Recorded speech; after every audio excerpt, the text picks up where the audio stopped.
I am a 43 years old female, have been with my partner, he's 50, for 6 years now. We have been living together for 5 of them. We are not married and we do not plan to marry in the future. I have a son, he's 19, that is currently a high school senior. My partner has a daughter, she's 21, who is going to college. When I met my partner, I was a widow of 3 years. I am lucky enough to have a very lucrative business and some family money. Also, my late husband left a substantial estate, including the house we live in. The house is a family home, so it passed to my son as the only heir. My partner also makes good money and the difference in our lifestyles was pretty much negligible. But while I and my late husband made sure to not spoil our son, he was responsible for keeping his room clean. Even though we have a housekeeper, he had chores during the weekends. We taught him how to cook, his allowance is reasonable, he has to save for expensive purchases like a car, a PS5, etc. My current partner and his ex-wife spoil their daughter rotten. Due to an incident when we first moved in together, she demanded my son's bedroom since it was the second biggest. Got rejected since it was his home and she only spends the weekend. And after some family therapy, we agreed that she will be treated like a guest by me. She will have to follow the house rules and that at the extent of our relationship. Now while she is spoiled, she is a good girl, academically excellent. Except for the aforementioned incident, very respectful and just a pleasant young woman.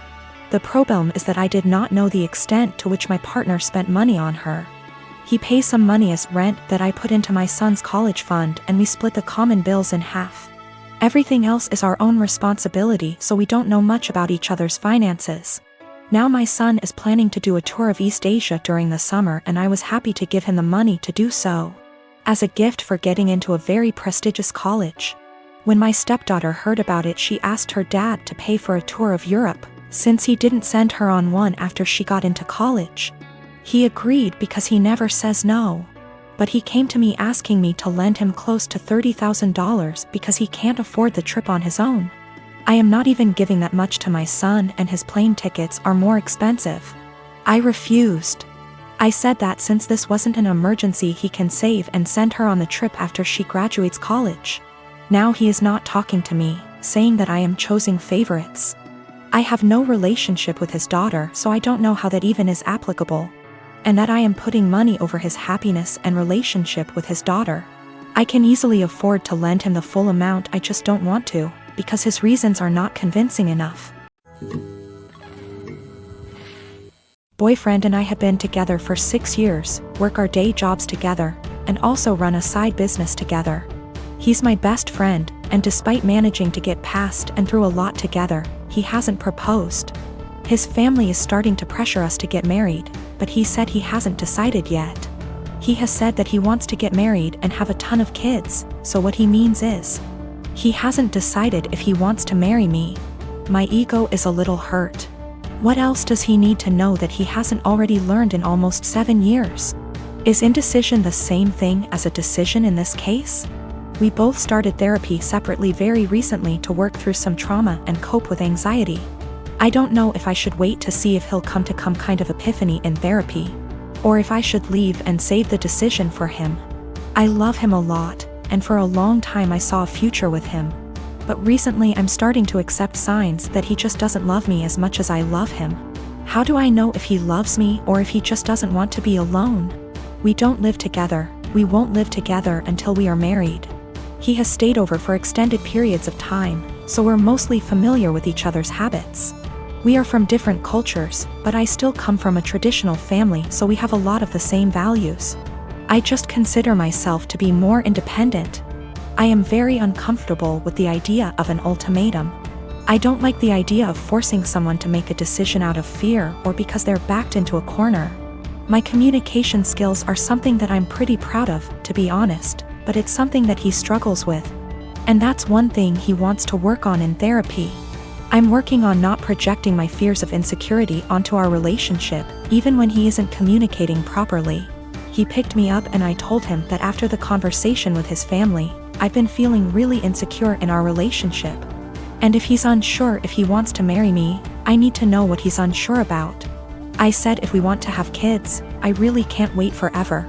He says that he is sure he wants to marry me, and he might have had a plan to propose. But when I came over, his family completely blindsided him, and now it's awkward, like they've spoiled it. I told him maybe he needs to think about if what we have is what he wants. I just feel it shouldn't be this complicated. Maybe I'm just jaded and bitter at this point and nothing will make me happy. I do believe him. He wouldn't drag me along just for the fun of it. I love him, and our lives are so wrapped up, it's very hard to leave, even if I wanted to. I just wish I could read his mind. I wanted to talk to my therapist before I made any decisions. We both had appointments the following day, and in my session she asked me if I thought I was ready for marriage. I said of course. I've known I wanted to marry him since I asked him to move out with me. 2 years into the relationship and he turned me down. She responded by rephrasing the question. She said she isn't asking if I want to marry him, but rather, is the way I currently feel about myself. The way I handle my problems and my anxiety, and the way my boyfriend and I communicate. Is the way I feel in my relationship the way I want the rest of my life with this man to be? No way came out of my mouth way before I even processed it. Stressed was in my brain in big, bold, yellow letters. Right now I need to continue to work on my issues in therapy and learn what the best version of myself is like before. I'm ready to commit to whatever future version of our lives together looks like.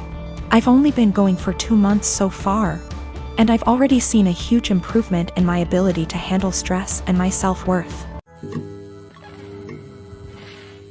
One of my best friends, Carla, is getting married soon. It's only meant to be a small backyard type of wedding, but they've been planning it for a few months now, and originally, it was supposed to be on my property. They wanted it because it's private, has lots of open space for the reception, a nice view, and the house could be used for them to get ready and stuff. Of course I said yes. She and her fiancé, Rick, were very happy. Thing is, Carla and I do have a history. We went out on and off in college but decided to stay friends. Then I met my wife, we got married, Carla met Rick, and now here they are. Now my wife knows I went out with Carla back in college and she didn't care. Carla still went to our wedding and everything. I never knew if Rick was told or not. It's not my relationship, therefore not my business to say anything, so I never did. Rick found out recently, and not in the best way. Not sure how, but from what I heard from friends is that one mutual friend told him, no idea why, we used to date. Not only that, but apparently Carla said a couple years ago she was still in love with me when she was already dating Rick. Don't have actual confirmation if that's exactly what he was told. All Carla's told me is that Rick was told about our past and he's angry at her for never saying anything. It became quite a drama and didn't hear from her for over a month until now. She told me they're going to couples counseling and that the wedding is still on. But Rick requested that I not attend. It sucks, but I totally get why he wouldn't be comfortable. Then I asked the obvious question, where are they going to hold the wedding then? To my surprise, she said they still want it at our place. Rick said so too, and in my mind I'm going, he doesn't want the guy who dated his fiancée years ago at the wedding, but still wants the wedding at his house. My wife and I are expected to just not be at our home that weekend, and I told Carla no. They're going to have to find someplace else since we're not going to simply leave our home to them for the weekend.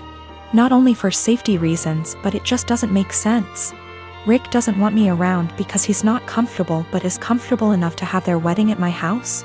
They really want their wedding here though, and because of that I've been bugged by not only her but also Rick, and some friends who think I'm being a petty asshole for not letting them have the wedding here anymore. Honestly, don't think that I am. It just doesn't make sense at all to have to leave our own place for a wedding we're no longer welcome to, and leaving our home totally vulnerable. Still, being accused of sabotaging their wedding, and Rick believes it's the least I can do after everything. I don't have kids and I have no experience with babies or motherhood or children. I'm 18 and beyond being around them in group settings where at least one of the parents and a ton of other people are around, that's it. My brother's wife had a baby 17 days ago. I didn't go visit them yet, but my brother and sister-in-law sent me some pictures. My brother said our cousin Rachel was around a lot because my sister-in-law is having trouble breastfeeding and Rachel is a big believer in it and is helping her. I offered to help them if I needed it, and on Saturday they asked me to go to grocery store for them because no home delivery had an open spot. When I dropped the food off, I was shocked at how bad my sister-in-law looked. She literally looked like The Walking Dead. barely awake and not showered, and she was actually crying because she was so frustrated. It actually scared me how bad she looked. At first I didn't want to butt in, but it bothered me so much I went back to the store and got a can of baby formula. I figured it would give her a break and my niece could eat. It was even worse when I gave it to my sister-in-law because I said it was no big deal if my niece got formula. It wasn't a problem. My sister-in-law broke down and I was honestly scared because she was weeping. Like in the movies when someone dies, kind of weeping.